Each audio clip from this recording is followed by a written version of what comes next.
This is Mark Guerrero. Welcome to East L.A. Music Stories, episode 26. My guest is George Delgado, who is an original member of the Premiers from East L.A., baby. And they were the first East L.A. group to have a national hit record with Farmer John, which reached number 19, in July of 1964 on the charts. They were still in high school, and before you know it, they were on a major tour. So welcome, George. How you doing? Hey, Mark. Well, glad to be here. How's it going with you? Everything's great, man. All right. So tell me, how did the Premiers form? You guys were from San Gabriel? Yeah, we were in San Gabriel, and a cousin of mine used to go and play and jam with Lawrence and John, who started the band, the Premiers. And he was on his way to rehearsal, and he just stopped by my house, and he says, "Why don't you come over and listen to us play?" So I went with him, and so he was in the band, and I would just go down there and just listen in and a little support, give him a little support. And at one point, he wasn't able to make it, and he loaned me his guitar, and I went down there, and they asked me, Lawrence and John asked me, "Well, just come down, and when he can make it, when Nicky can make it," which was my cousin, he will he'll make it. In the meantime, why don't you just come in? So I started learning some chords with Lawrence and John, and that's basically how it started. Just one day into another, one rehearsal into another, just bloomed into weeks and months, and pretty soon we were asking if we could play at a church function or for a wedding or a baptism. And when we first started, we didn't know a lot of songs. We had to repeat a lot of songs. We should mention that John and Lawrence were brothers. That's right. John Lawrence Perez. Yes. And so is it true, the rumor is, what I've heard forever, is that you guys, even though you weren't cholos, you kind of dressed like cholos when you were first playing? Well, you know what? We were just following the crowd, and people in high school, that's what they wore. They wore khakis and Pendletons, you know? And so, like, we used to go to this store in Alhambra, and I think it was called Downers. No, it was called Downers. And we used to go down there and get our shirts and khakis because that was the Best Buy. And then there was Montgomery Wards and stuff like that. So we would look like that, like and everything was oversized. Not so much that it was oversized. We were all skinny. Now, what about skinny? When did Frank Zuniga join on bass? Frank Zuniga was good friends, first of all, in the same grade with John Perez, the drummer, Lawrence's brother. And he started coming around, and but he didn't have a bass, but he had a guitar. So he started coming around with the guitar. So there was a bunch of guitar players. So at one point, we discussed it, and I think his folks gave him the okay to go over to Sears and get a bass. Sears, baby. Was it a Silvertone, or I know the guitarist was Silvertone at Sears. That's right. Yeah. And Silvertone, and it was either Silvertone. Montgomery Wards had their own models, and I can't remember the name of what Montgomery Wards had to offer. Yeah, I remember those two. And I'm not mistaken, it was a Montgomery Wards model. Bass? Airline, I think it was called an Airline. And the bass? Yeah. Now, did you guys, I know you guys had Fender guitars, but did you have them at the beginning, or did you evolve into the Fenders? I think I personally had a borrowed guitar from my cousin, and I eventually, I guess he wanted his guitar back. So at one point or another, we did go to Sears and get some guitars down there. Silvertones. Not because we had something in mind. It's because, well, if we're going to practice, we really should practice with guitars, our own guitars. So you started with silver tones and then you graduated to Fenders? Yeah, but it was that was a long time between the purchases Yeah.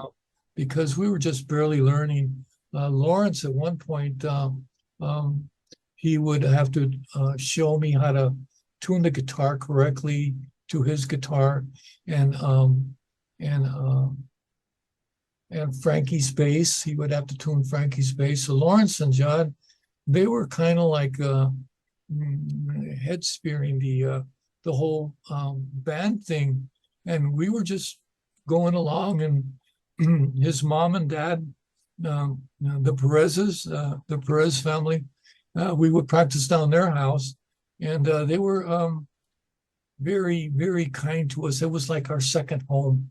I mean, like we will go down there to practice, and the first thing we did was, "Did you guys already eat?" So she Yeah. would always have invite us to dinner and stuff like that, and we would practice. And the guitar thing, yeah, we learned on the job.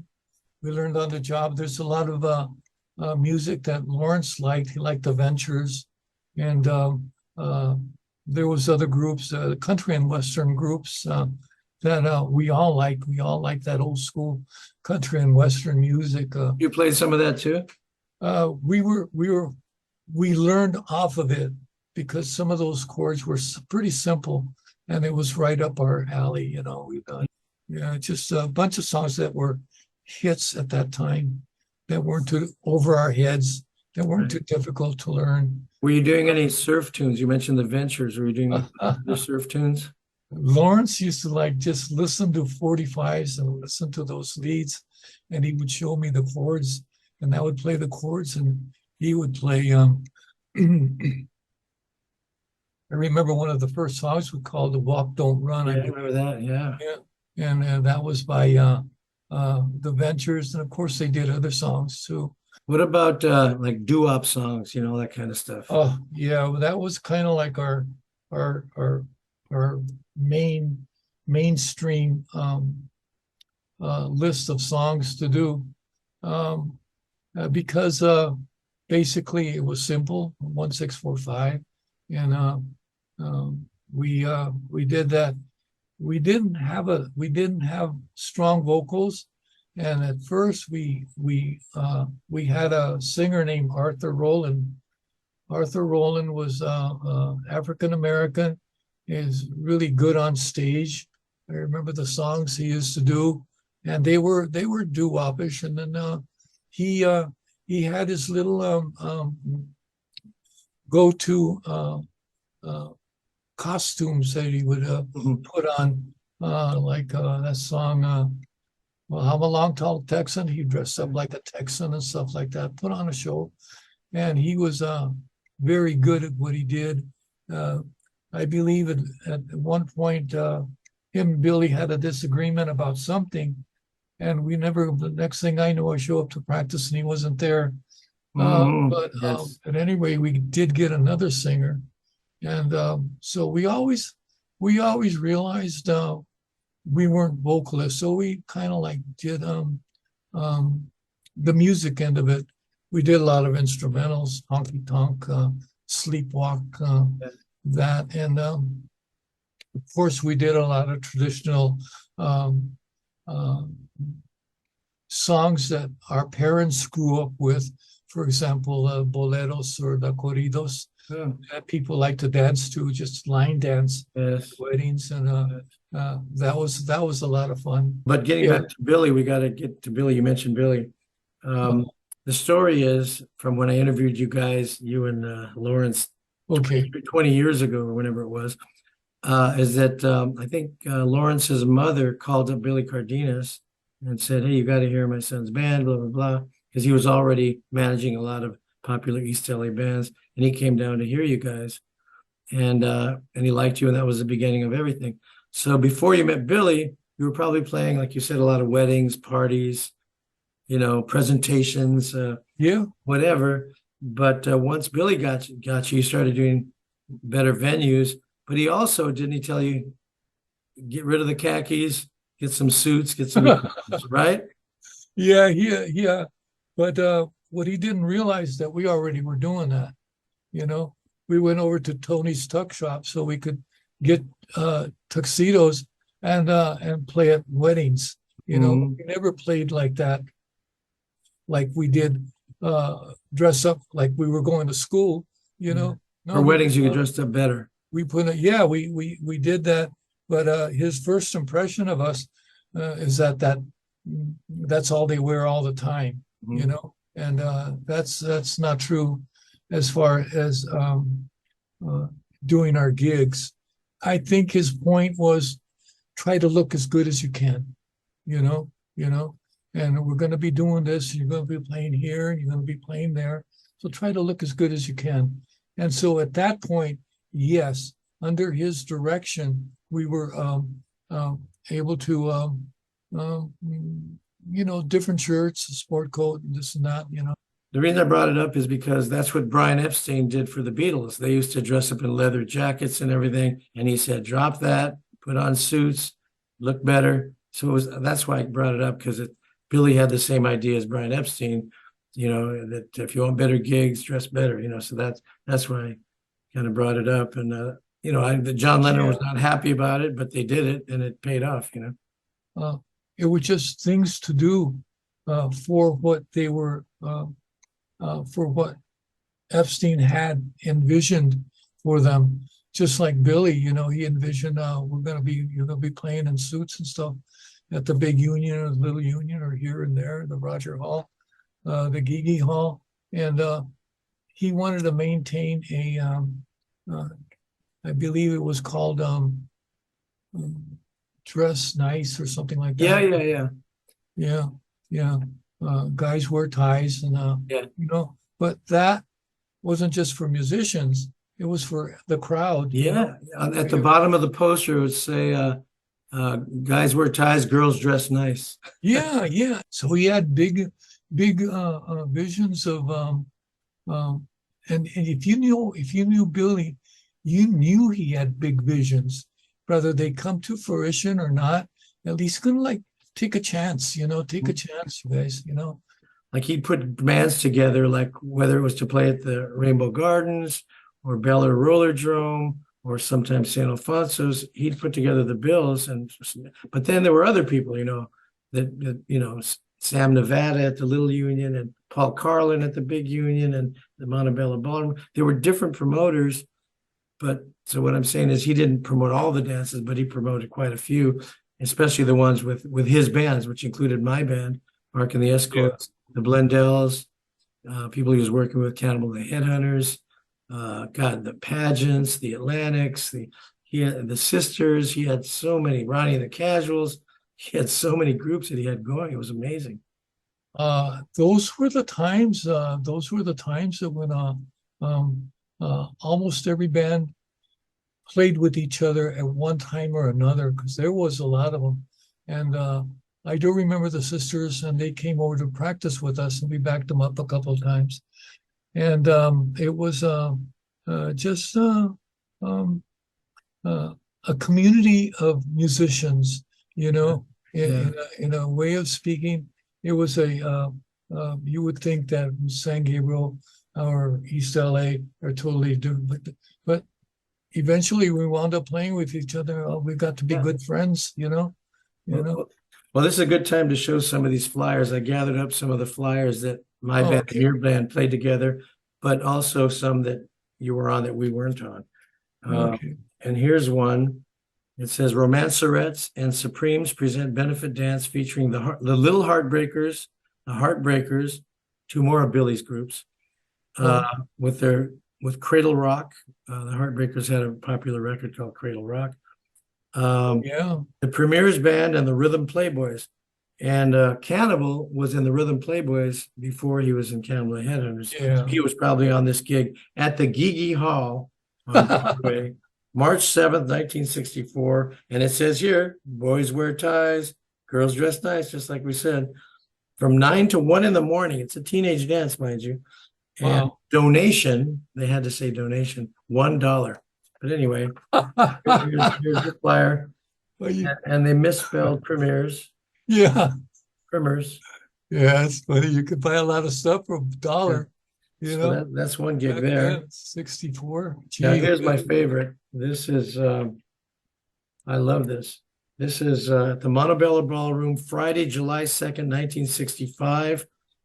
And it's the Premiers, the Blendells, and my band, Mark and the Escort. wow. I love that one. I'm pretty Get sure. your baby. Yeah, yeah, yeah. Wow. Gee, Their big new hit record, Get Your Baby, a terrific record. And the Premiers, Farmer John, the Blendells, La La La La La. yeah.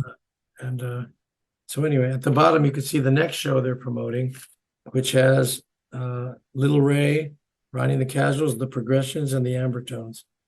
So Let pretty me sure see that that again. Can I see that again? Oh, oh yeah. Yeah. Little Ray, gee whiz. he was What a great. talent.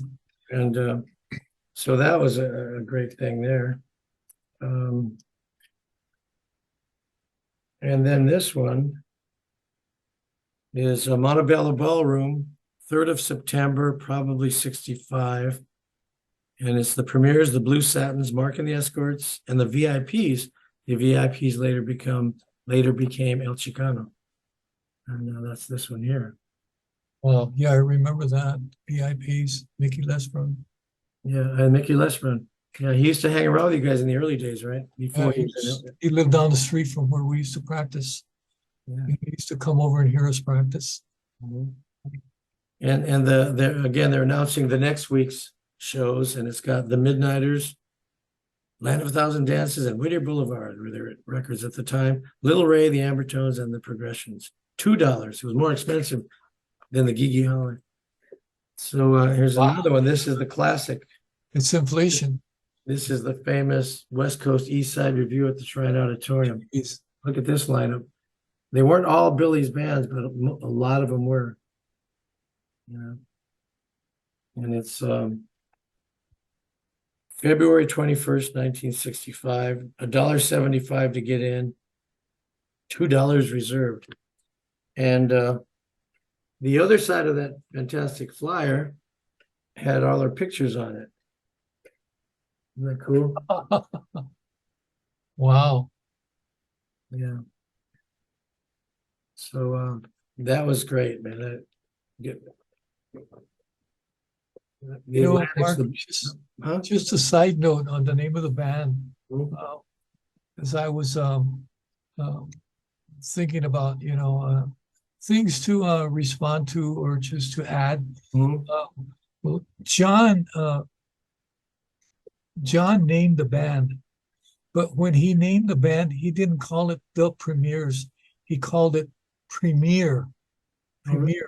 And that he got that letter from some of the hardware, like a cymbal stand that who manufactured cymbal stands and hardware. It was Premier. I believe there was a drum company named Premier, and but he remembered that. And for whatever reason, it didn't take. People wanted to call us the Premiers, and it's the people out there that would go to our dances. Oh, let's go hear the Premiers, and our cards at first would say Premiers. I thought that was interesting. Well, you know what had happened to the Eagles? A lot of people forget that the Eagles, their first album just said Eagles. It didn't say the Eagles, but it became the Eagles because people want to say the somethings. You just want to say Premier or Eagles. Yeah, no, it's the Eagles. There's a lot of things that go on. A lot of things in common that happen in behind the doors or at rehearsals and stuff that we never hear about. And that's a good point. So here's one. Now I'm not on this one, but it's a classic. This one, my God, it's got again the Romancerettes, the show you've been waiting for in person, the Righteous Brothers, the Sisters, Don Julian and the Meadowlarks. Remember the Jerk and all that stuff? Oh yeah. And then it says extra, extra, extra, extra, Cannibal the Headhunters. Also two great bands, the Fabulous Premiers and Ronnie and the Casuals. That's a hell of a lineup. Wow.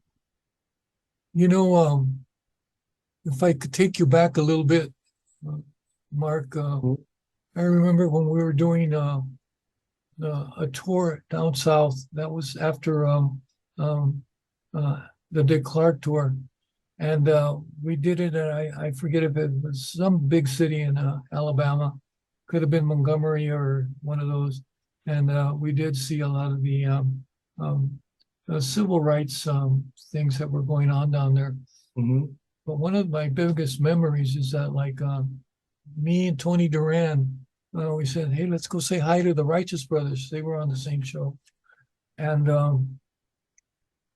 so we went down there. We started looking for several dressing rooms, and we ran into them. And to our surprise, they got up and they recognized us, and they came over and they gave us a big old hug. "Hey, what are you guys doing here, man? Hey, you know, you guys were playing on the same gig, you know." And that was a memory to inspire. Then it hadn't been for the Billies and the Eddies and the Lawrences and the Perez's, I would never had an opportunity to feel that joy when a star like the Righteous Brothers recognized us.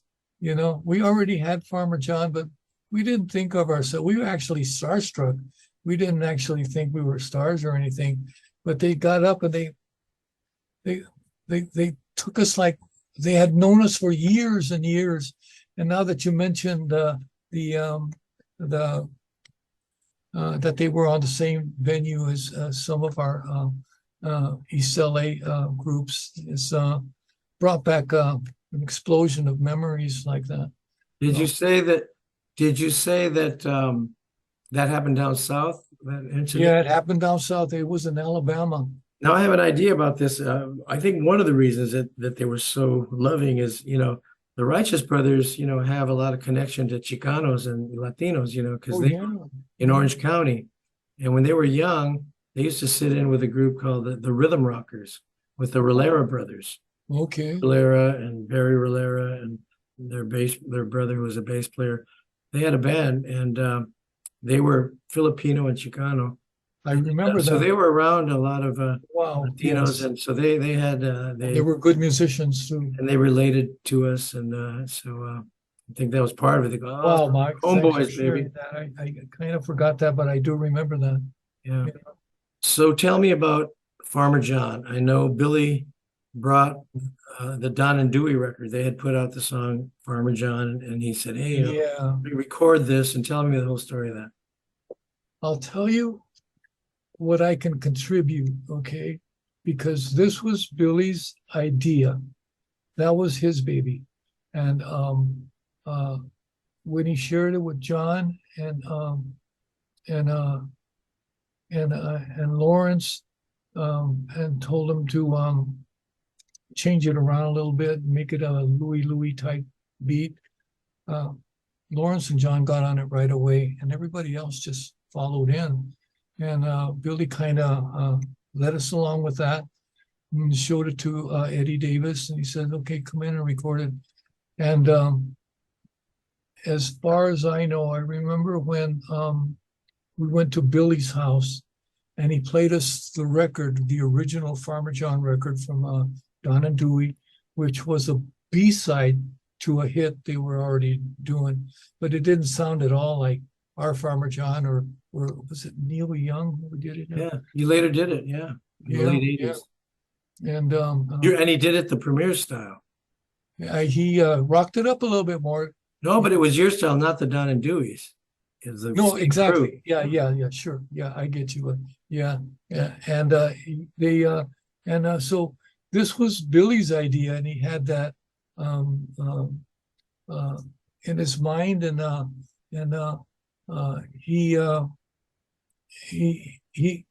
he showed it to Lawrence and John and me and Frankie, and basically, let me tell you, I think if it wasn't for Lawrence and John, there wouldn't have been a Farmer John. Did Max Ubias help at all with the arrangement? Max, I think he was behind the board a lot, and he was into the production of it. I'm almost certain that knowing Max, that with all the other stuff that he did, yeah, he did contribute to that. But basically, the little things, the little hooks, and I believe they were Billy's. And Right. However, the rhythm guitar is very much like Sloss and Shuffle. Check it, check it. Okay, that's So Lawrence. it had a Sloss and Shuffle vibe to it with that, but all the ideas like the chugga chugga chugga choo and the bubble bubble bubble boo That's was the main Billy. song. And what about the oh? Who came up with that? Who came up with that? That's the main song, because you separate arrangements from the actual lyrics and melody line. That was Billy's stuff, So that was Billy's thing. He was not a great musician, he was just an idea guy. He had great ideas, And he was having fun doing it, and I think that's what shows. Yeah. He was having more fun than we were, because we were studying his methods. Yeah, I mean, he's the one that came up, I think, with the idea on the Blundell's record. I want to do a little song for you now that's going to make you clap your hands, kick your feet, and as a matter of fact, it's going to tear you up. He come up with this whole thing of Kosher Pickle Harry on the Cannibal record. Has anybody seen Kosher Pickle Harry? Tell him who's that? He would just throw ideas in, novelty ideas. Yeah. He knew it could be a hit, and he came up with ideas. So that was his. In fact, we could use the word genius. It was that, not musical arrangements or musical ideas. Just ideas. Absolutely, yeah. And Mark, I think you know this, that when you're having fun in the studio, or even at your home studio, and it's going to show. Absolutely. It's going to show the song. It's going to show that you're having fun. I've done some stuff. Well, little side note, real quick. I've done some stuff here at the house, and I've had other people hear it. And he says, they're not even hearing the song. He says, the first thing they say, and it sounds like you're having fun, and it shows, it projects, you enjoy it, the heart, the soul, whether it's fun or the soul with meaning and stuff like that. Yeah, anyway, brother, yeah, I'm sorry. I didn't. Did the on the record, I believe it said recorded at the Rhythm Room in Fullerton, and it was really recorded at Stereo Masters. Is that the case? Mark, I don't recall doing it at the Rhythm Room. It was Stereo Masters. That's what. So Billy basically, I don't know why. I think the idea was there, basically on basically on the idea to sell the Rhythm Room as a place for people to go, and that they were doing live recordings there. But I don't know if that ever happened. No, because I think, several of the records from Billy's group said live at the Rhythm Room, and it wasn't. They were Stereo Masters where we all recorded. But I think that's one of the ideas, what you said. But I think the other idea was he wanted to make it seem like it was a live record when it wasn't. It was recorded in a recording studio, and he would bring in a bunch of girls to scream to make it sound like it was a live recording.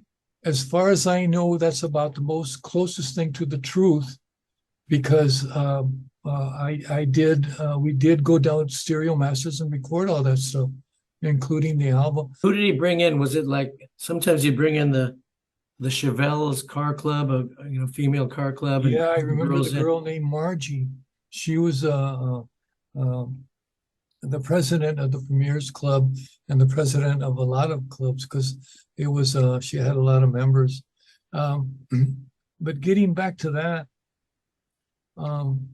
getting back to the in Fullerton, that club in Fullerton, I was told to say that we did do it live there. And maybe that's where the controversy is, Mark, because I was told, I said, oh yeah, we did it live over there, And so basically I think that's where the mix-up happens. If you don't know, if you weren't in at the studio or at the Rhythm Room, yeah, you realize that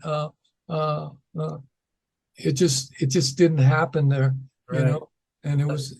I should mention that Stereo Masters was in Hollywood on Melrose Boulevard. The Midnighters recorded some of their stuff there. It was across the street from Channel 9. Right. And we recorded our songs, Get Your Baby and Dance With Me, there as well. In our case, they didn't bring Excellent. in our case, they didn't bring in a bunch of girls to scream and yell. He had us do it.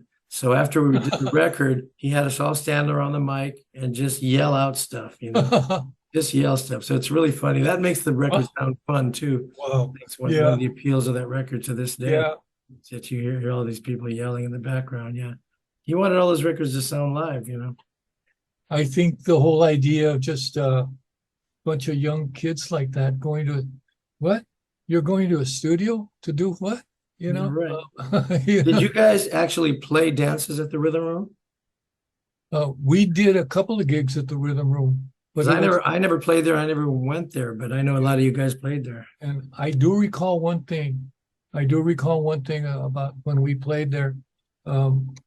They had a pretty good PA system. It was an in-house PA system, so you don't see a stack of speakers here and monitors here and there. But I do remember the sound because you could actually hear yourself, and I do remember that. And I think we only played there once or twice, Mark. Well, we're talking about venues. Tell me about Rainbow Gardens. Did you guys play some of those weekend dances there Friday, Saturday night? Yes, we did. As a matter of fact, we probably played more there than at Fullerton, and that was fun too. I think we did. Sundays. Sundays. That's what I was going to bring up next. Okay. Here's the thing. In 1964, Billy booked us in there several times. Like I think 3 times. I still have the handwritten flyers. But Sunday nights was like a tardeada. It started at like 4 in the afternoon. Yeah. And it would go like from 4 to 8 or something on Sunday. And frankly, it didn't draw much crowd, It was usually pretty slow. Yeah. We played there 3 times, but that's why I asked you about the Friday, Saturday, because in the early 60s, Friday and Saturday were happening nights there, and it was packed, and the mixtures would play and the premieres and, and some, maybe the Righteous Brothers, but, more mainstream acts. And it was a happening venue, but I guess Billy tried the Sunday thing and probably didn't work out because it didn't catch on, but we all played there. I remember playing with the Romancers there and the Jaguars and, a lot of people.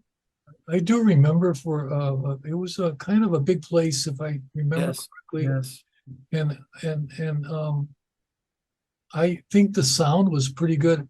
I like the way the bands sounded in there, Oh, yeah. I don't know if it was the acoustics were just right or the sound wasn't bouncing back and forth for being a big place. But I think the bands were having a good time, Well, the Mixtures were another band that Billy had, but they were from Ventura County, but they were part of the East L.A. scene, and they made the record Olive Oil and Rainbow Stomp after the Rainbow Gardens, and they made an album called The Mixtures Live at the Rainbow. So that was in Pomona, and that building burned down sometime in the 80s. I do remember that. Wow, Mark. Gee whiz, you've documented a lot of things that I kind of forgot, So that place, only exists in our minds now, But what about, did you play the Bel Air Roller Drum in Pico Rivera? I think we might have one time when we were playing everywhere to promote the songs. At that point, it was not Farmer John, but Duffy's Blues. Which was a B-side, wasn't it? Yes, it was a B-side to Farmer John. Yeah, and I think we played there once, and everything we were doing was just basically on a promotional value because Huggy Boy had already started playing the song on the radio. It was a late night radio show. Huggy Boy was a DJ, and that was hosting late night songs, and people would call with dedications, really old school stuff. I don't know if they have that anymore. Maybe they do. But I remember it was a place where you could call and dedicate I love you so much.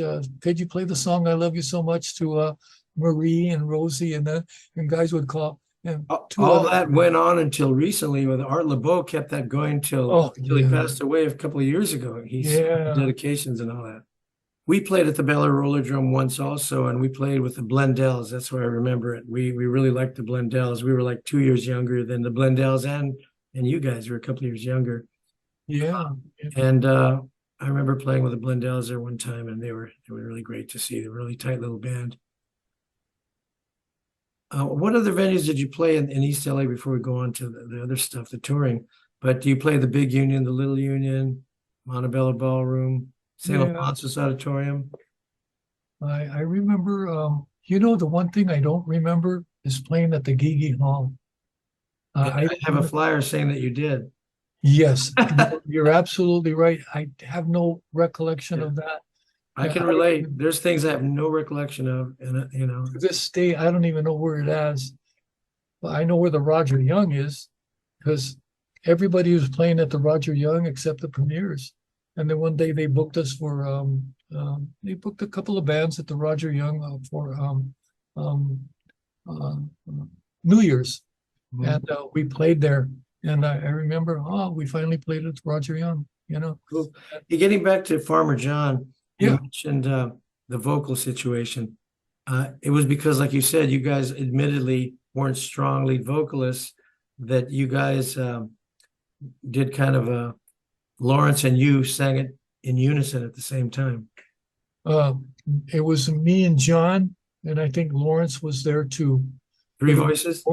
Yes, it was mostly John, I believe, and I was right behind him, and then Lawrence, and that's to get the voices sounding a little stronger. That was an idea that was already being done by the British groups.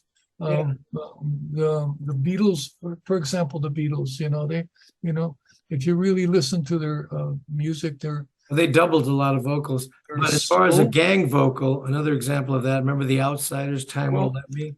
It was a gang vocal like that. The whole idea, you have to really be practiced up with that. Yeah. So that was our job. Get practice, let's do that song, and so that the voice sounds like one. Yes. So that was work in itself. Not work. We didn't know it was work. Yeah, right. We just did it, and they said you got to be in unison. And I think sometimes we might have slipped up. That's why they had John and then me and then Lawrence. And when I say me, Lennon, in closeness to the mic, right.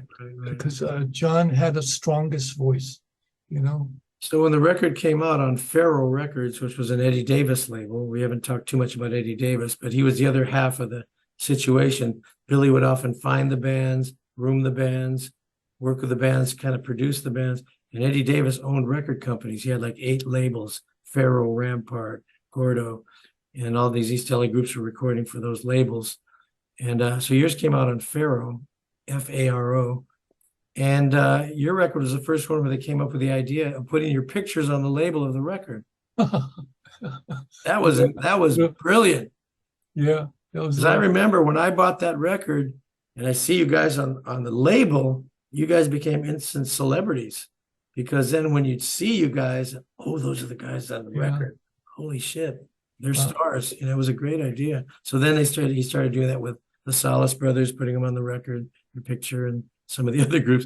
There's even some groups that had like 9-piece groups, and there's like 9 pictures on the record, little faces. Mark, I don't remember whose idea that was, but whatever it was, you're right. It was a selling point. Oh, huge. So once Farmer John got really big, Eddie made a deal with Warner Brothers, and they released it to get more distribution. Yes. And then they asked for an immediate album. And you guys had to rush in and do a freaking album pretty quick, right? Yeah, that was the deal that Eddie made with them. And so we just put a bunch together of songs that we were doing, songs that we didn't really like, but being in the middle of it, being told you got to do this. That's what we did. And to this day, I don't know how the album sold or how it looked. I don't recall how it looked. I think it just I still have it. I'll post it on the thing so people can see it. Yeah. But I understand that Lawrence wasn't happy with it because it was done so rushed. He didn't like most of it. That's what he said. I think there's a couple of songs. You know what? He's well spoken. He's well said, Lawrence, because I didn't say much. But what are we doing? What are we doing? And maybe is it the studio or is it us? Is that why doesn't it sound good? And it wasn't a sound good. It was fine. It was fine. The sound was good. Bruce did a good job. But Bruce was the engineer, by the way. Yes, Bruce Morgan. Bruce Morgan, yeah. And but we couldn't figure it out because first of all, we had not the strongest voices, but we can fix that, in the studio. But the whole idea that was the choice of songs was not left up to us. I think we kind of I don't want to say the word resented it, but we were so busy doing this and that and that and that's that we didn't have time to resent Spencer. How come you want to do this like that or that? No, we didn't have a sit down meeting and say why. We just like we say, a bunch of young guys in the studio saying, "You were in the studio?" Oh yeah, we were in the studio. So like anyway, Lawrence. Yeah, I'm glad he said that. Because I think we all felt that same thing, and it was a choice of songs, and basically marked to fit our vocal abilities. Okay, because we weren't strong vocalists, but we were okay vocalists for the studio. But we weren't that strong vocalists, but given the right song, we could sound like, well, that sounds okay, Did you record it at Stereo Masters also, or at Warner Brothers? Where'd you record the album? Stereo Masters, yeah. We did everything with Bruce Morgan. Billy's, I guess his thoughts on the whole thing. Eddie's, we're working together on this. Max was always behind the board, and just getting things right. Sometimes he would come out in the live room and say, "Okay, stand here or stand there." And how's that? So it's okay, And so yes, Max had a lot to do with that. He didn't with a lot of what we did, and including other bands that he didn't get credit for. And he eventually got some credit, like years and years later, when Varice Saraband released a 4-disc set of the East Side Sound. He got co-producer credit on a lot of those records. Oh, okay, yeah. But I think he was wrote so many songs. He was after his publishing, He wrote songs for some Little Ray, for you guys, and some of the other groups, the Atlantics, Beaver Shot. I think while we're speaking, Max can sit down right now while we're speaking, doing this conversation, and write a song. Yeah, that's how skilled he is. So when Farmer John hit, you guys, I think, weren't you seniors in high school still? Yes, I was. Lawrence was the youngest, and I believe he was a freshman or a sophomore. Jeez. John was freshman. I was a senior, and we were all under. Can you imagine that? Blendell's too. They were at, in high school when their thing hit. I went to high school at Garfield with Rudy Valona and Tommy Esparza, and he had a hit record in high school. It's crazy. So you guys went on tour, and you went to St. Louis was the first stop. Was that a Dick Clark tour, or what tour was that one? That was on the Dick Clark tour. Okay. Yeah. And was that with Dave Clark 5? No, that Dave Clark 5 was after. Okay. So but the story is, once again, I've interviewed Billy Cardenas about it, and he told me this, and I think Lawrence corroborated it, is that, you guys obviously were nervous because you guys were high school kids going on tour and all these major artists on the bill. Do you remember who else was on the bill on that show in St. Louis? Yeah, the Supremes were on there. Holy Yeah, shit. the Crystals, Round Robin. Yeah, and there's Gene Pitney was on there, and So you guys were a little intimidated, and from what I heard, I don't know if it was just Lawrence, but oh, somebody who didn't even want to go out on stage. He was so nervous. And so Billy went out there and sang, right? First. Mark, I told Billy, I'm not going out there. Oh, was it you? I'm not going out there. Why not? Oh no! Oh no! I don't. I don't want to play here. Well, it's just the same as playing at home. Well, you go. I told That's him, how it you happened. go out Finally. there. You go out there, and he jumped all over it and said, "Okay, let's do Walking the Dog." And we did that, and I thought that was so funny. And did you play it with him? But you just backed up? Yeah, he went out there and sang that song, and then we did Farmer John. We all did during that tour. We only did 2 songs, but there was a bunch of groups. Bobby Freeman. I know I mentioned the Crystals and Lala. I think who did she sing with? Anyway, a lot of groups, but the reason I mentioned the Supremes is because when we got there and got into our room, right across from us, the Supremes were staying in a room right across from us, and they had ordered room service, and they were just taking their plates out, putting them in front of the door, and we said hello to them, and they were, gee whiz, Mark, we were all so young, but it was just fabulous to see them. We were starstruck. I was. And they were huge then. They had some majors, Baby they were Love big. and Where Did Our Love Go and Baby Love. They were huge. Where did our love go? Yeah. And it was amazing. So you did that tour, and where did that tour go after St. Louis? Was that mainly East Coast or? Well, we wound up in Connie and Lake Park, Pennsylvania. That was our last stop, and they were getting ready to close down because they were getting ready for the big snow. So during the summer, that's where you go. I mean, people from other states would come and stay there, and that was our last stop on the Dick Clark tour.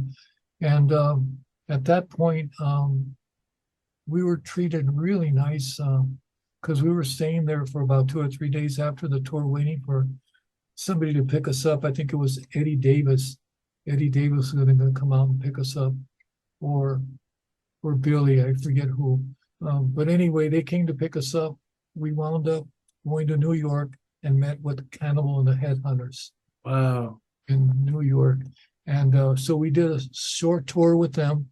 And that was a lot of fun because we saw familiar faces, And so we did that. And then we went on our own. And we did parts of the South. And heading back towards California, we did parts of the South down there. That's where we met where we saw the Righteous Brothers. And Leslie Gore was out there, Sam the Sham. And it was one of those things that you don't really stop to think about it because it's going so fast, It's going so fast. We got to be here. We got to be there. Got to be there. And but we were on time for a lot of gigs, except at one time when we didn't know Sam the Sham was playing in the same gig, and we went there, and Leslie Gore was there. She came out with a big old stack of music. Well, not that big, but at least this big. And she wanted to do our songs, and she was told that we were going to back her up. She gave us all this music. so Eddie told her that, oh no, they can back you up, so that's why she came out with the music. And man, we said we can't read music, not knowing that all of her songs were so simple that if we just listen to the radio or a record, given a day or two, we could have done her songs, but as it turned out, I can't remember the guy's name, but I'm a big fan of his, and I just kind of forget, and then I remember the guy that did Runaway, Del Shannon. Del Shannon. He was there on the same group, and he came over and listened to the conversation and said, "Don't worry, I'll help you. I just need the drummer and myself and a bass player." So I don't know what bass player she picked. Probably a bass player that was from the house band, and they did that and they sounded good. She was Del Shannon. His attack on his guitar was just, doing Leslie Gore stuff. And that was we did that, and we started traveling towards the central states, Chicago. We were there when they hadn't built the arc on the St. Louis. I took pictures of it. It wasn't built yet. Wow. Took pictures of the Mississippi when it was a mile wide. Took pictures of Mississippi when it was like muddy river. And it sure did look like a muddy river. That's not the same Mississippi. Yeah, it's a Mississippi River. Yeah. So it's just little memories like that happened because the Billies and the Eddies and Perez family, Lawrence and John. And I really kind of got a feel of an education outside of high school, outside of East L.A. and San Gabriel, not knowing where we were going, what we were doing, because Billy or Eddie was handling all the stops. Anyway, we wound up coming further. We went through Texas, we went through the Panhandle, we stopped at New York, and guess who we ran into on Cannibal's birthday? Hermits, Peter Noon.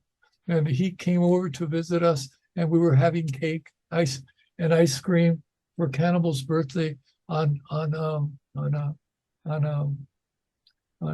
with Peter Noon. Wow. Hermits. So there's just a lot of things that we normally wouldn't have done or met, And yes, that was a long time ago, but just talking to you now is just opening up some memories here. And but yeah, the Billies and the Eddies, they had a lot to do with it. The Maxes, the Lawrences, which I still believe it wasn't for them, there would have been no Farmer John. They were that skilled. Their tools were so sharp, for being 14, 15. And Lawrence started actually when he was 13. When you did that little leg of the tour, when you backed the Headhunters in New York and back east, did you guys back him on that one or later on? No, we backed him on that one. We did a few gigs with them. We hung out with them for a while, all the way back into as far west as I believe Texas, New Orleans, and then I think that might have been our last gig when we ran into Peter Noon, Hermits, and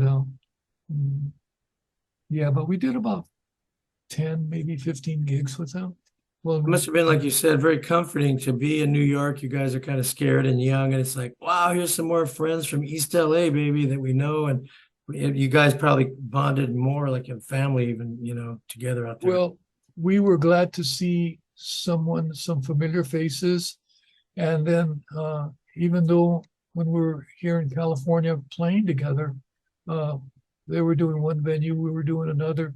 But when we went out there, and we already knew each other, but we got, like you said, you got to bond a little bit closer.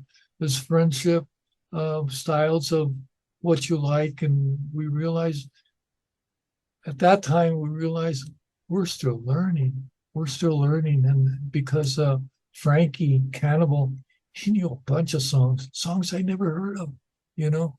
As we roll down the sea together, Okay. about. They used to sing that just to warm up their for their gig, warm up their verses. They would do Over the Rainbow to warm up because we had our own uh, list of how we were going to back them up, including Land of a Thousand Dances, you know. Yeah, yeah. And but they were actually very businesslike when it came to that. I and Frankie was the hardest working one of all. He was, you know, he was a hard worker. Yeah. I have a great memory of, I don't know if you remember this, but Uh-huh. I got to meet Yo-Yo Jaramillo, you know, one of the original Headhunters, Okay. when he was already sick, you know, with Oh, his sure. terminal illness. Yeah. And I interviewed him for, I don't know if it's for an article on my website, but I went to his house, I hung out with him, and really, really nice guy. Wow. And then I was talking to you, and I told you that I talked to Yo-Yo, and this was, you know, years after, I guess, that reunion that we, no, I'm trying to think, it was probably before that reunion. But I remember saying, hey, I just talked to Yo-Yo, and he said, oh man, I really miss that guy. And so I did a little three-way conversation. I don't know if you remember that. I had you on the line, and I called Okay. Yo-Yo, and you guys got on the phone together, and you Uh-huh. hadn't seen each other in 20 years or 30 years, whatever it was. Yeah, yeah. And I remember you got very emotional. You said, oh, Yo-Yo, man, it's so great to talk to you. And he got all emotional, and you guys were like, oh man, it's like a brotherhood. I could Wow. feel it, and I felt so good to hook that up at that moment. You know, do you remember that at all? Thank you for that. Thank you You for remember that. that? I do remember. Yeah, and I appreciate that. And I do remember because there was a certain connection that you get with these guys, and in a form of a bond, closeness, you know, good friends, you know, Yo-Yo musicians. particularly was a kind of a sweet guy, right? Yes, yes, and in particular him, I had we would talk on the phone after that several times. We would pray on the phone, you know, and we well, time just moved on in this. I didn't realize because he sounded so good on the phone how sick he was, Yeah. and eventually he did pass. It passed in somewhere around the mid 90s or late 90s. Yeah. Yeah. Speaking of Duffy's Blues, you brought it up a couple of times. It was the B-side of Farmer John, but it became kind of famous and popular, and especially in East L.A. history, you know, a very popular song. It was a sax instrumental. And was it Paul Whiteman that played it? Joe Whiteman. What? Joe White. White. Joe White. Was it Yeah. him that played it? He played it. He wrote it on the spot. Wow. You know, well, we need on the spot. He needed a B-side. Has anybody got a B-side? Nobody said nothing. Joe, I got a B-side. It's an instrumental. Let's go. We'll do 1, 2, 3, 4. I think we were done in about an hour with that. You know, I think he already had it in mind. That makes me laugh because that's the way it was back then. The Romancers, famously, when they went in to record the Lost and Shuffle album, Yeah. they went in and they recorded, like, they had about 4 songs ready or whatever. Yeah. And they had they had a whatever 6 hours booked, whatever, and they recorded those 4 whatever prepared songs pretty quick. Yeah. And Bob Keane said they recorded it with Bob Keane's label, Delphi. Oh, wow. And Bob said, well, do you have any other songs? You know, and they like threw the album together in a few hours. The rest of the songs on that album were kind of written in the studio or just learned in the studio. And that's a great album. To this day, it sounds great. And Bob Keane was the manager of he was the owner of the label. the label. Yeah, I think Billy Cardenas got them to deal with Delphi with I see. Bob Keane. So Bob said, "Hey, you got any other songs?" You know, and because they had more time in the studio, and they freaking put the whole album together like that, and it's really good. Yeah, that happened a lot. You know, B-side. Okay, let's make something up. You know what, Mark? Yeah, that is something that's a memory you'll never forget, how that happened, and in your case, especially because you already had, and then somebody asked you 4 songs, what else you got? That's Exactly. the old question, and you just put put your put it together in a second, And Duffy's Blues is still very well known and popular today, and it's been on a lot of compilation albums and all kinds of stuff. Duffy's Blues was especially successful because of airplay. Farmer John didn't have airplay until one of the DJs from KHJ or KFWB said, "What else you got? What's on the other side?" At that point, then it started getting air on major stations across the nation. So you're saying Duffy Blues got some airplay first? Airplay first with Huggy Boy, and so there was a lot of record shops, and not a lot, I'd say two or three record shops in East L.A. where people could afford a 45, so they would hear the song on the radio and they would go out and buy it, and so it was becoming very well, people were wanting to buy the 45.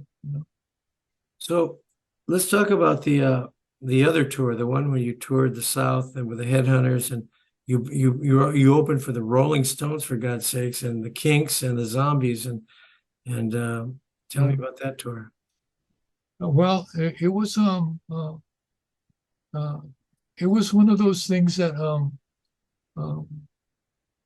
we didn't know where we were going, but opening up for these bands that were already famous before we were, as far as the record goes, they were people we already looked up to, musicians we already looked up to.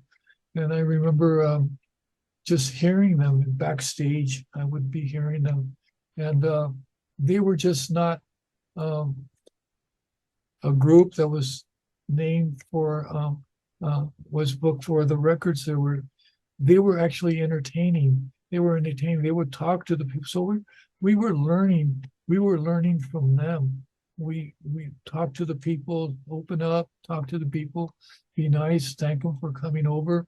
And just before I go any further, I want to thank for everyone who supported us during that time, and because if it's not for them buying the record, so I think maybe we wouldn't have gone as far as going south and or running into the British groups, that we ran into. Did you get to meet them at all, or was it just too busy? Everybody was doing their thing. We didn't. I didn't. Maybe Lawrence and John did. I didn't get to meet them or have conversations with them. Everything we did was study their stage presence and their music arrangements, because they were playing, their arrangements were far different than ours, far different than Farmer John's. So we could learn a lot from that. And then we had a guy in the band that toured with us, Tony Duran.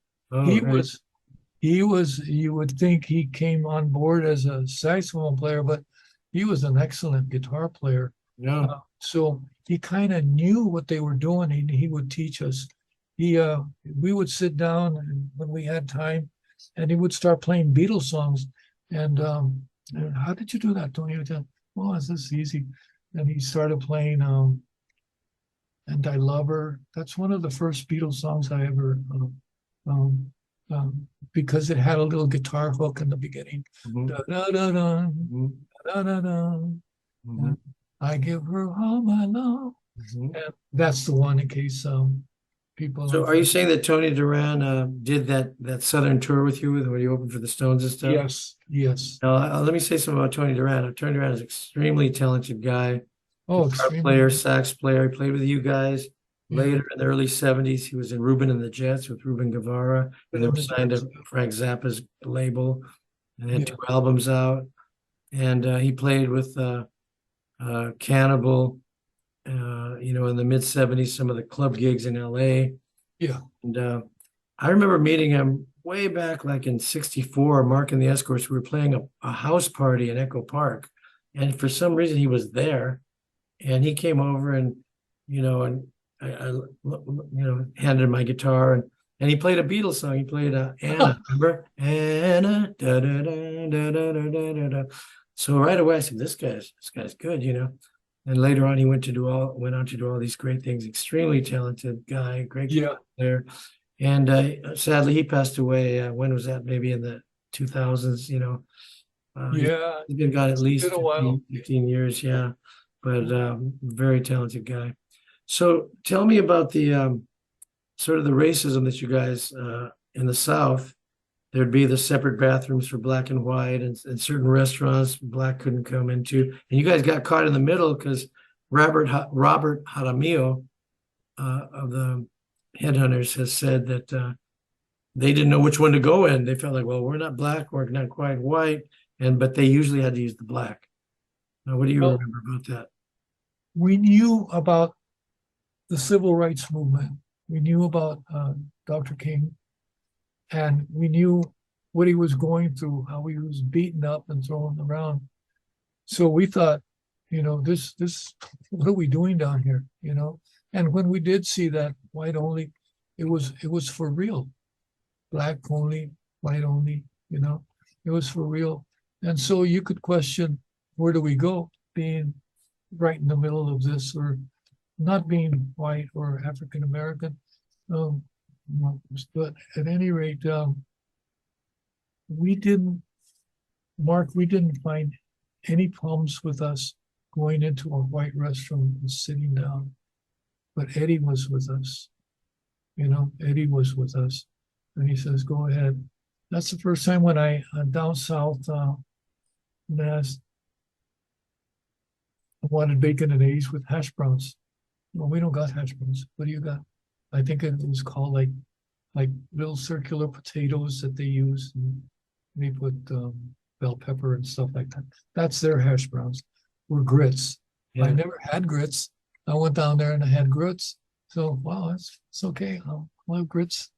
Are you saying that when Eddie wasn't with you, you had used the black restroom? No, I'm not saying that. I'm just saying that we had no problems when Eddie was with us and we went into a white restaurant.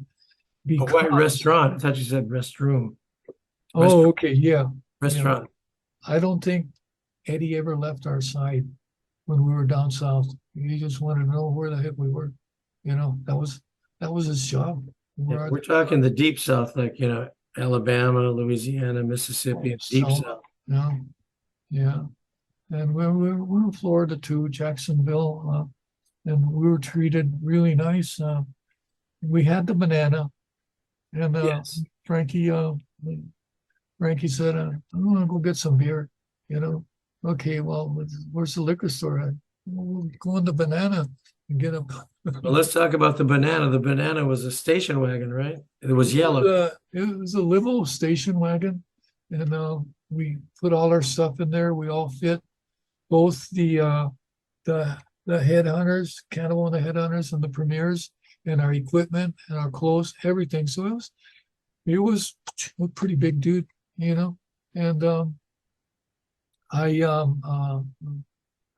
lot of people have fond memories because I guess they just thought it. I don't know who came up with that. I think one of the headhunters says it looks like a banana, and then Lawrence picked up on it and said, "Yeah, it does look like a banana.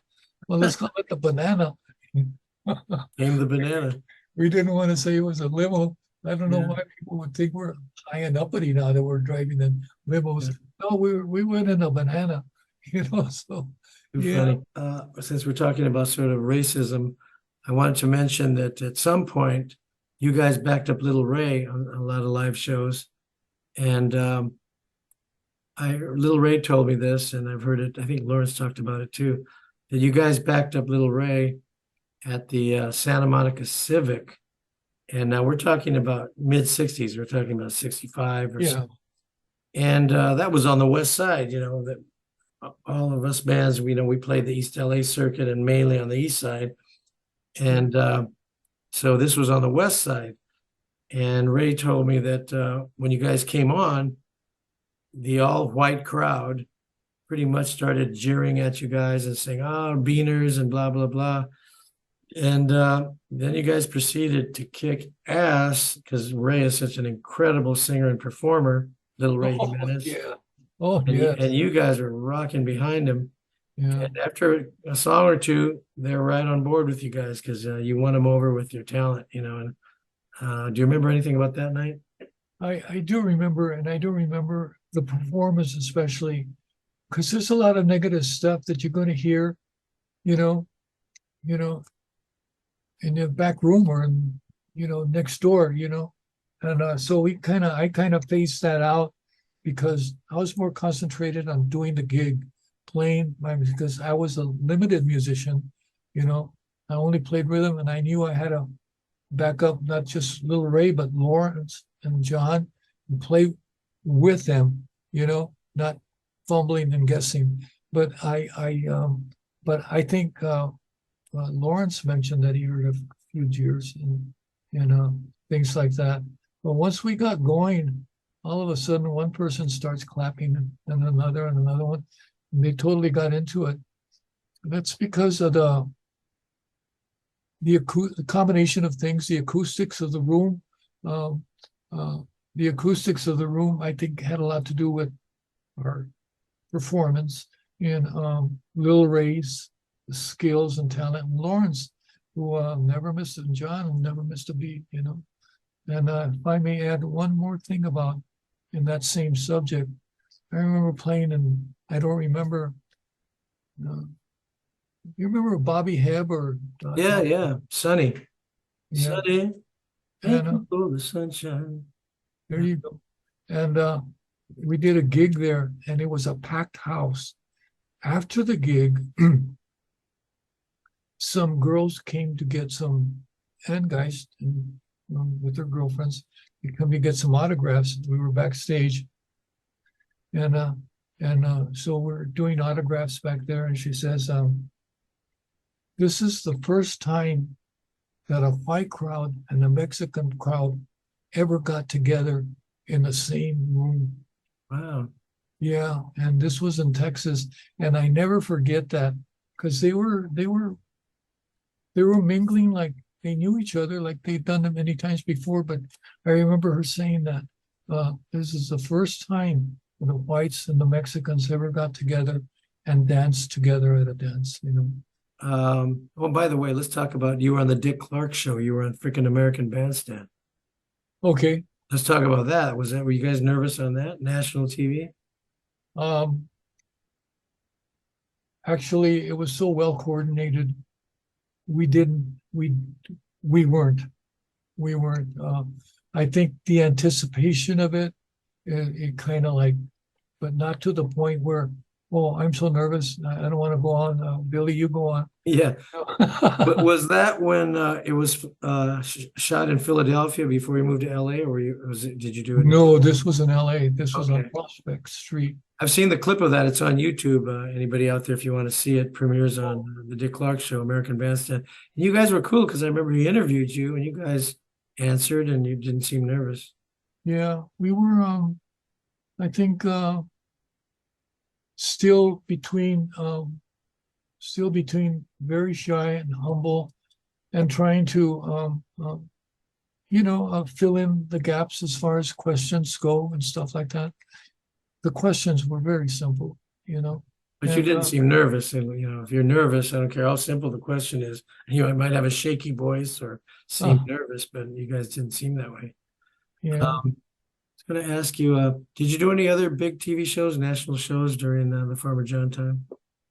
We did the KHJ 9th Street West. Yeah, that was local. Lloyd, I believe it was Lloyd Thaxton. Right. Very popular. We did that. We did a couple on our tour when with Cannibal the Headhunters, where we came as a package group, and they had we did Farmer John, they did Land of a Thousand Dances, and there was a couple of places where we ran into other artists that were waiting to do a film for their hit songs, and at this point, so many years behind, I can't remember the names, but I remember the songs. Baby, I'm Yours. Oh yeah, yeah. Barbara Lewis, is that sure? Barbara Lewis, when she just broke out, when it just broke out. When you did those shows, including American Bandstand, usually in those days people were lip syncing. Did you guys lip sync rather than play live? Oh yeah, we lip sync. And yeah, we didn't uh I think John set up a basic set of drums and our guitars, and that was it, you know. And we lip sync to the track. Yeah, yeah. So after all the success of Farmer John and the tours, you guys continued to record a little bit. I know you recorded a single on a Maxi Bias song, "Get Off This Plane." Did you do that? Uh that was later on. Yeah. But at first, a follow-up was called a song called by Max Schubel. It's called Annie Oakley. Oh yeah. So that was the follow-up. That was a sequel to Farmer John, Annie Oakley. Yeah, it had I believe it even had the O or something like that in it. You say yeah, that oh. Yeah.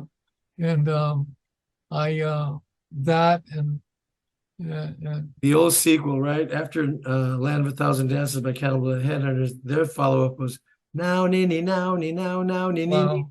They tried to, again, it was similar to Land of a Thousand Dances. Yeah. And that's often a mistake when you make it so close to the hit, it rarely hits again. It just goes to show you never know what's going to hit. Who would know, That's true, Farmer too. John? You know? Yeah. Who would know? And anyway, we did that and other songs. John did a song called by Chick Carlton. I forget the name of the song, but John went over there and he did the song. But Mark, I think the door was closing, and something to do with the distribution when Warner Brothers took over, and other distributors were already geared up to distribute the song. But then Eddie gave the rights to distribute to Warner Brothers, and which was worldwide.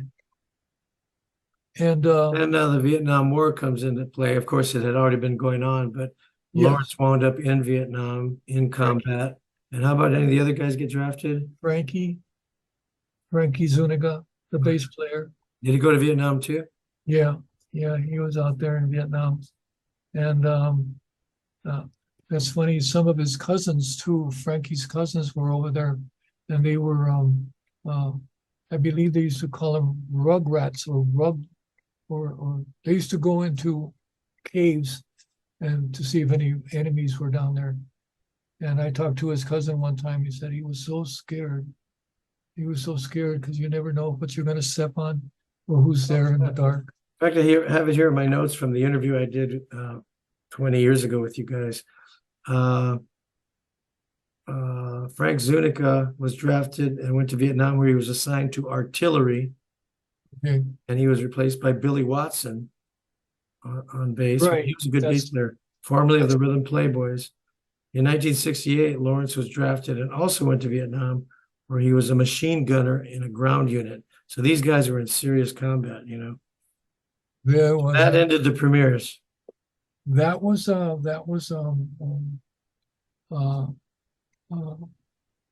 I think it was the songs weren't selling.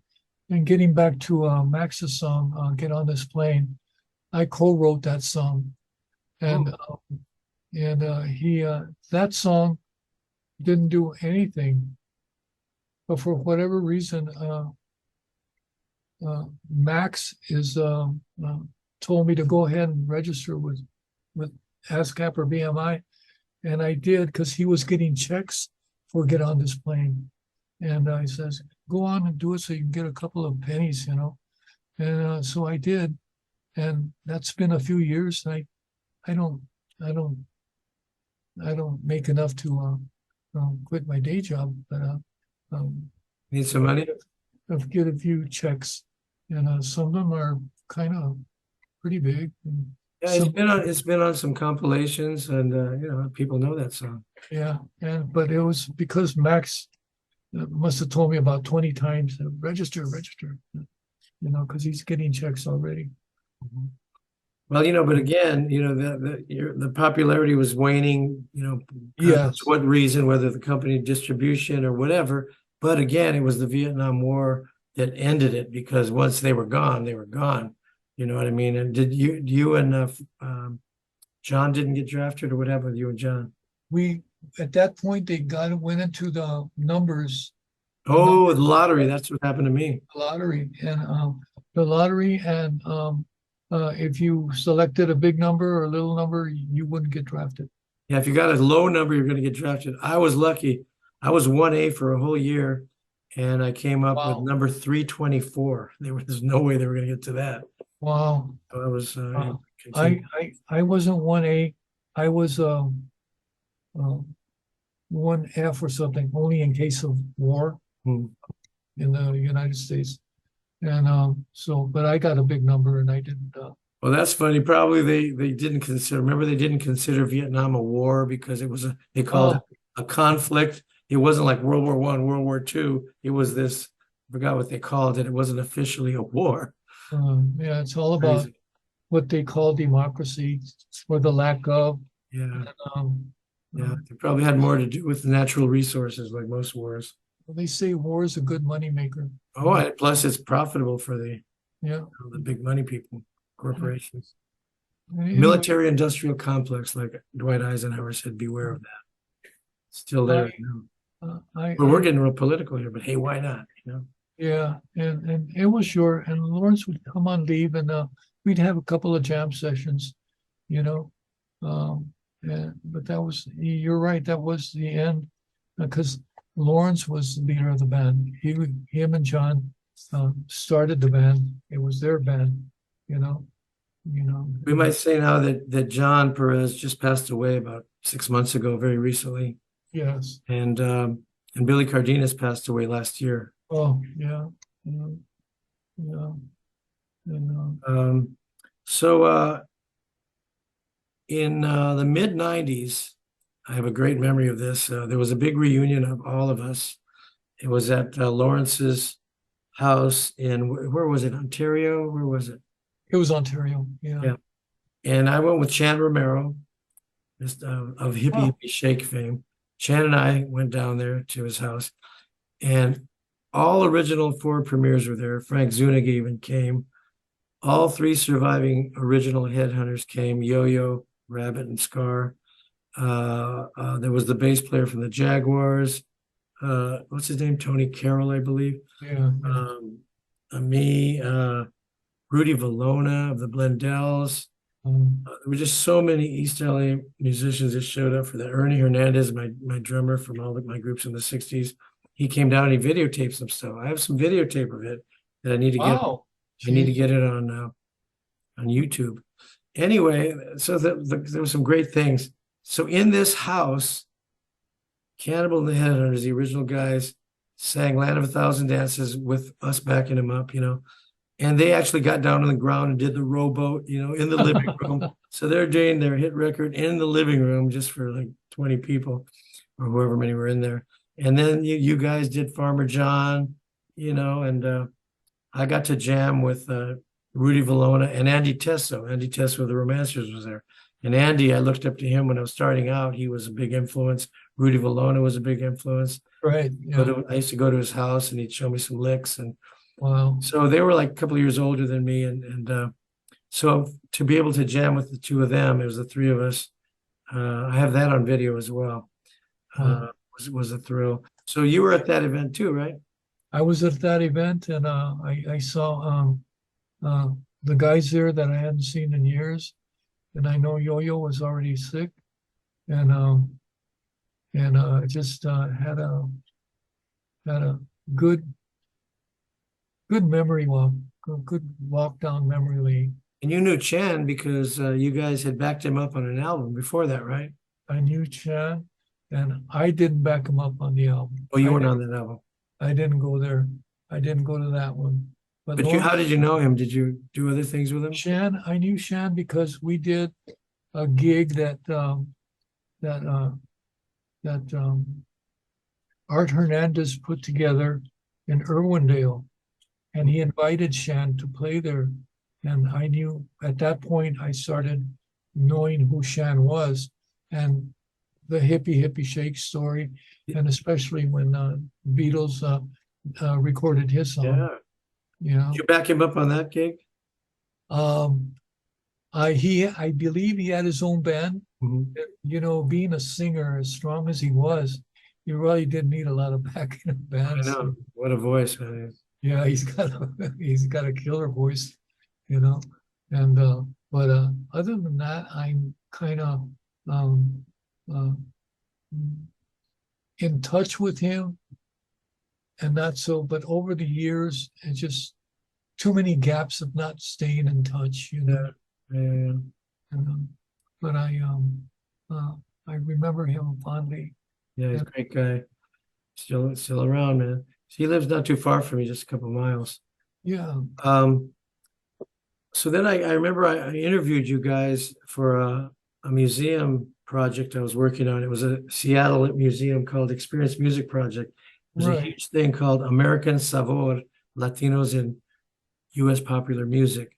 Uh-huh. And I loaned the museum a lot of my old band cards and flyers and album covers. And they asked me to interview about a dozen artists and on videotape for their archives. And I interviewed you guys over at the Tierra Studio, and Oh, sure. Yeah. yeah, and I interviewed Little Ray and a bunch of people and Yeah. um, Trini Lopez and Uh-huh.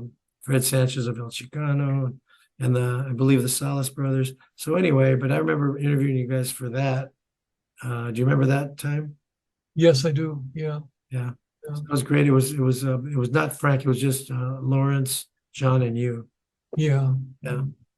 So yeah, we should also mention that Frank Zuniga, the original bass player of the Premiers, passed away. I think it was around 2010, and Yes. Yeah. it was an event for him, and I believe Lawrence's wife had passed, and so it was Yeah. a combination event for both of them and their families. And we played at the Paramount Ballroom. Were you at that event? I didn't go to that Yeah. one. Well, that was I great. I never get sick. I never get the flu. But that week I had the flu, and I remember it was cold and raining, Yes. and Right. I thought maybe if I go, I'm not gonna make it back. You Oh, know. if you weren't sick, you probably would have been there, I'm sure. Yeah. And But everybody, that's another great reunion night because everybody was there, guys from the Midnighters and yeah, that's the my Lancers understanding. and Blendells. Mike Rincon was there, and we played. Mark and the Escorts played. Wow. So many bands played, and it was fantastic. So That's great. Yeah.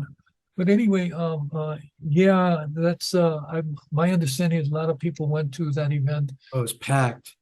where Frankie and Annie had passed away, and I believe they passed away within 2 weeks of each other. Yes, yes.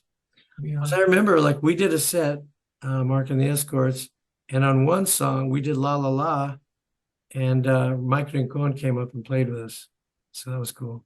Wow. Yeah, Wow. yeah. Yeah.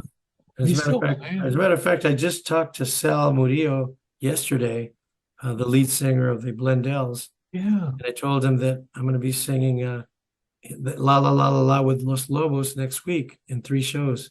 So he was Wow. very happy to hear that his song, his recording is living on like that. He was happy about that. But he's doing great. He's you know, You still got it, huh? he's still you know, he also went to Vietnam. He was a Green Beret, and he had a military. He had a military related job for a career after that. Wow. He can't sing anymore. He was battling throat cancer for a while. Oh, He's okay now, but he's in good spirits, and he's still around. And he's got a lot of memorabilia too that he's going to loan me for this museum exhibit that's coming up. wow. La Plaza de Cultura y Artes by Olvera Street.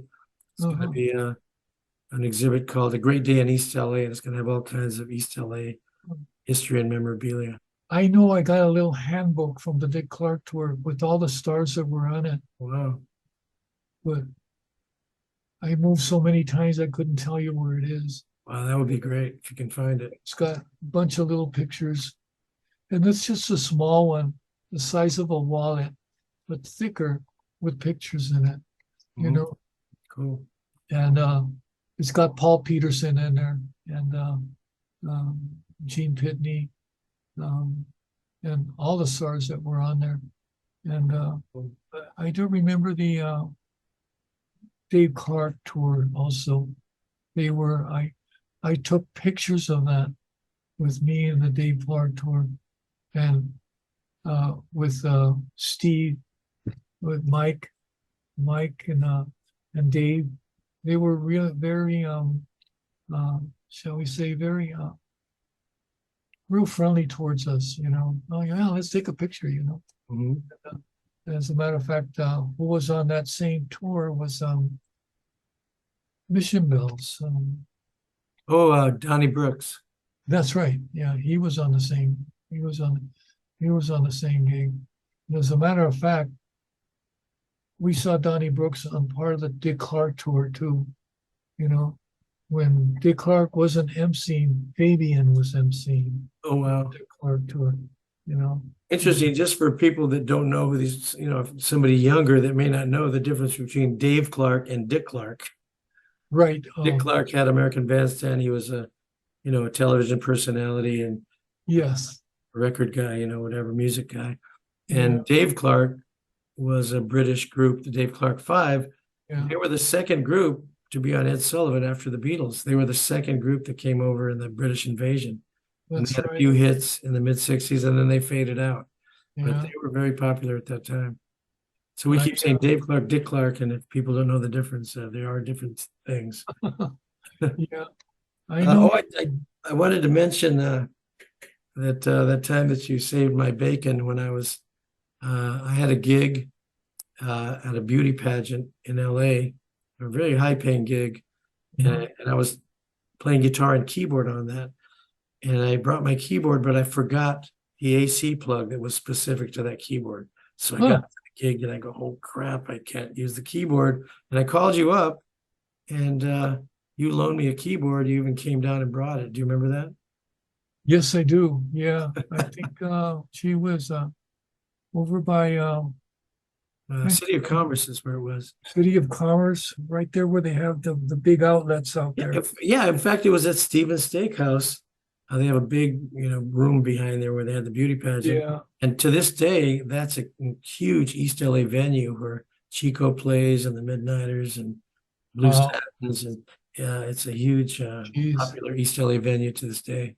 Yeah. Wow. I've all but stopped playing.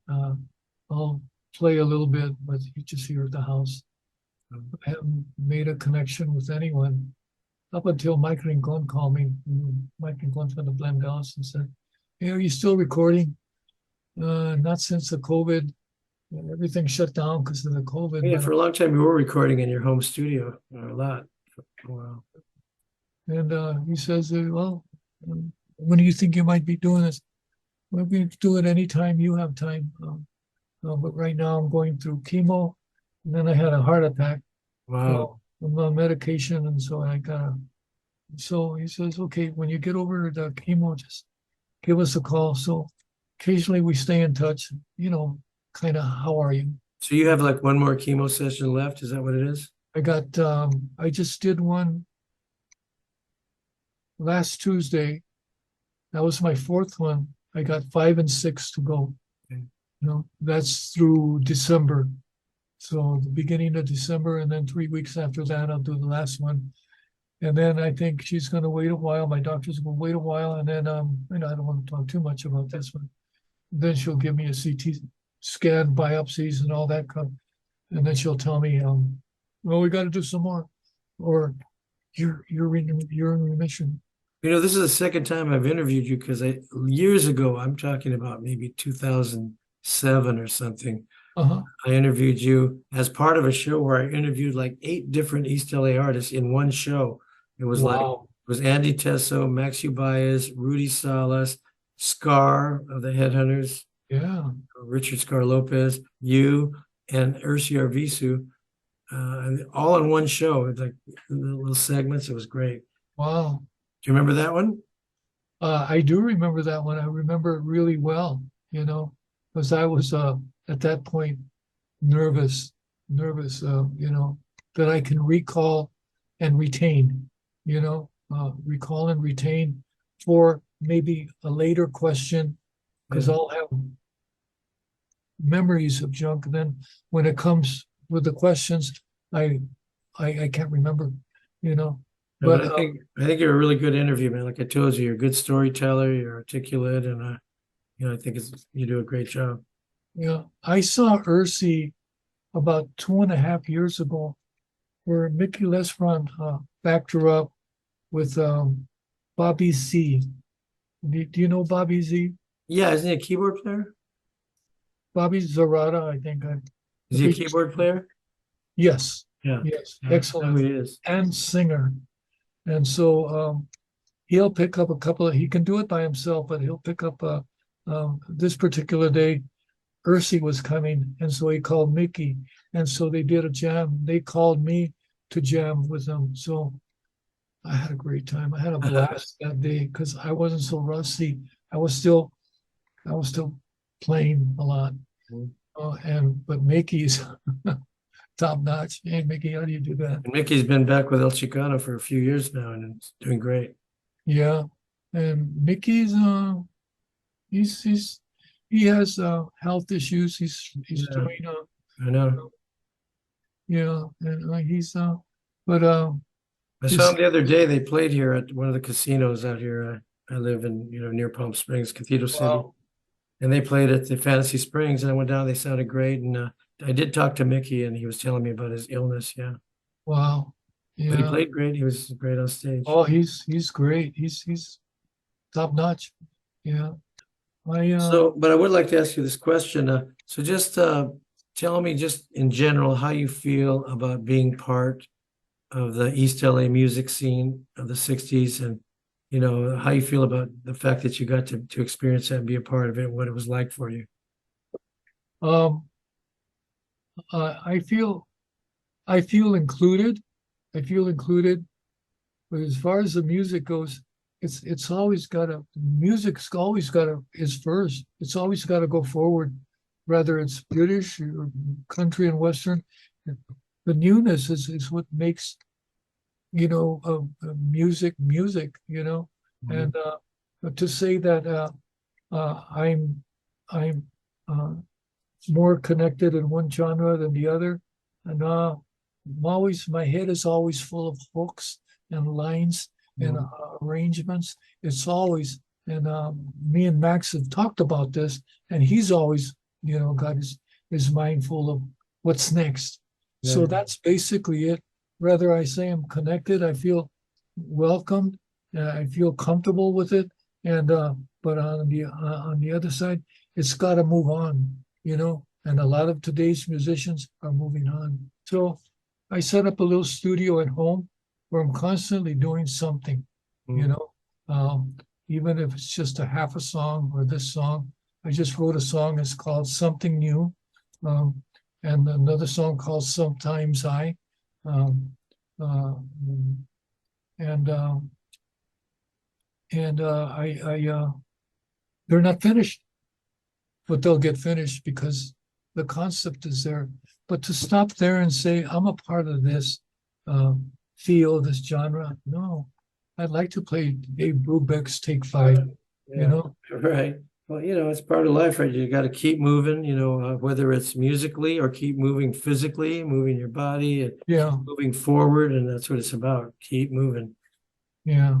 So, yeah, as far as your question goes, hope is that I answered it as best as I can without, Yeah. making anyone feel Yeah. like, oh, I'm this or that, because even that is got to progress, evolve, Mhm. and move on, and to the point where maybe the third song, fourth song won't sound like anything you started, and Mhm. with the intention of communicating with the East LA crowd, you know, and it moves on, and they'll dance to it. If you can tap your foot, they'll dance to it. Mhm. Music is bigger than me, you know. Um, and but God first, you know. Yep. Well, thanks, George, for doing this, man. I think it's really important that you got to tell your story because, these stories that we're telling are going to be around hopefully after we're gone, so the stories don't disappear, Yeah. Yeah. I appreciate you having me, and I appreciate the idea that I was able to walk down memory lane just for once, and probably there's more memories in there because I did mention uh, all the other little things that happened, the laughs we got when we were on the road with the Headhunters or the Dave Clark Five, or some of the talent that was on the Dick Clark Five, or just meeting people out there like the Righteous Brothers are so glad to see you because you knew each other in California, you know, and or just other groups like Little Ray. Little Ray, there's nothing too small or too big that music can't touch or reach out to and touch someone's heart and open up. And when you're in this and you make friends along the way, you just never forget, Yeah. I know that guy's talent, or I know he said, well, he should have, and just feel especially lucky when somebody calls me up at my age, can you come over and play the piano to us with us? Yeah, I come over, I I just need help loading up you know, and and the last gig I did was with was the drummer for the Jaguars. He's passed. Sansone or something like that. His Yeah, last name was Sansoni or something. Can't yeah. remember his first name offhand. He's passed away. Adrian Sansone. Adrian. But you're right on He- you're right on target with that. He recently passed away as well. And he was a good drummer. Yeah, yeah. He was a popping good drummer, you know. But eventually he played all genres because I did a couple of gigs with him. Yeah. I and some practices. He played a lot of stuff. He played Beach Boys, country and western. He wasn't stuck in one. Do you do any? I think he played at that reunion we talked about in the mid-90s. I'm pretty sure he was the drummer, if I'm not mistaken, Uh-huh. Which one was that? The thing we all got together when the Headhunters were there in the original over at Lawrence's house. I don't recall. I'm almost sure he was the drummer, but I'm not. Might have gone with his think so. wife. Yeah. Might have gone. Well, you know what? There's one thing that we didn't mention that I'd like to talk about. Remember in the year 2000, Shan and I organized this benefit for Billy Cardenas, and we had it out here in Desert Hot Springs at a big, giant old nightclub. And I think it was called Mi Hacienda or La Hacienda. Okay. And again, all four original premieres came, and you were playing keyboard, I remember. The three surviving, was it three? Two surviving Headhunters. I think it was Rabbit and Scar with Greg Esparza and Okay, sure. another guy. Yeah. Who were in that version of the Headhunters at that time. And oh God, Andy Tessa was there. My dad showed up. Don Toasty was there. And we all performed. I performed with my band. And it was a great thing. Some of that's on videotape as well. What do you remember about that day? What I remember that I got to know the talents of Baby Brother. Baby Brother, I forget what his real name is. That was his stage name. I don't know if you remember him. Okay. He was such a great talent. He could sing anything, probably as well as Little Ray. He could play the piano and sing. Did he perform that day? Yeah, he performed that day. He opened up. As a matter of fact, Billy knew him well, and I wanted to record him, and it just never came to pass. But when I think of his real name, because he's passed away now, because he was battling cancer back then. I wanted to catch him before anything got worse, and so I learned a lot from how how everybody just meshed together, came together as a family. And it was great. And Billy was happy. Everybody was happy, you know. And then after that, I think we went to go see you play. Yeah, down at the restaurant, the outdoor nightclub downtown in Palm Springs. Yeah, you all Yeah. came out and the Headhunters performed, and I don't know if you guys Andy Tesso got on stage. It's Yeah. great night. Yeah. Billy Yeah, Cardenas. but Billy was very happy about that. Yeah. Yeah. But yeah, Andy Tesso is another um, name that gets into the cracks, and sometimes we don't remember him, how inspirational he was Mhm. to other guitar players. Absolutely. You know, and there's so much to be said that it's hard to say it all in one interview. You know, Well, we covered a lot of ground, man. I'm pleased with it. Okay, man. Well, thanks again, man. I'll talk to you soon. Keep in touch. okay, brother, and okay, for this we just gotta uh keep on going and just doing what you're doing, and I'll keep doing what I'm doing, and we'll do this again, you know, even if it's just over the phone. Absolutely. We'll keep moving forward. Thanks, man. Talk to you soon. Take care. God bless you, man. You too, man. Bye bye. Take care.